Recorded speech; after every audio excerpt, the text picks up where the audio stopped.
En 2015, Volkswagen est secoué par le scandale du Dieselgate. Le constructeur automobile a fraudé sur la mesure des émissions polluantes de ses véhicules. Le scandale a provoqué la plus forte baisse jamais enregistrée du cours de Volkswagen en une seule séance à la bourse de Francfort. Une perte de 15 milliards d'euros de capitalisation boursière.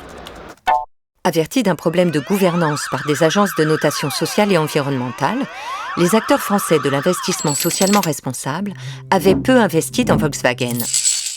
Le fait de prendre en compte ces critères extra-financiers et pas seulement l'attrayante valeur de l'action leur a permis d'éviter de sérieuses pertes en 2015 et de préserver la performance de leurs fonds.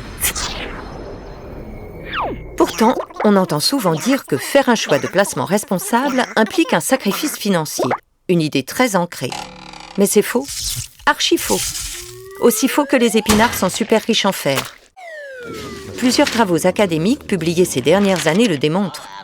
Opter pour un produit d'épargne responsable ne signifie pas renoncer à la performance financière. Cette compilation de plus de 2000 études conclut que l'application des critères ESG, environnementaux, sociaux et de bonne gouvernance, n'entraîne pas de baisse de la performance des fonds.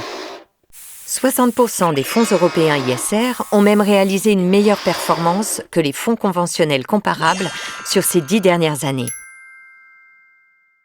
Une confirmation est arrivée avec la crise sanitaire. On a vécu une chute très brutale des marchés financiers. Quand les premiers confinements ont été annoncés, qu'on s'est aperçu de l'impact que cette crise allait avoir sur l'économie, on s'est aperçu que dans ce contexte-là, les fonds ISR, globalement, résistaient mieux que les fonds traditionnels. Pourquoi ? Parce que les entreprises sélectionnées par les fonds ISR intègrent le développement durable et privilégient le long terme.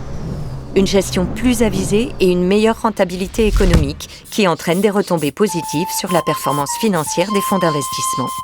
Et voilà une bonne claque aux idées reçues.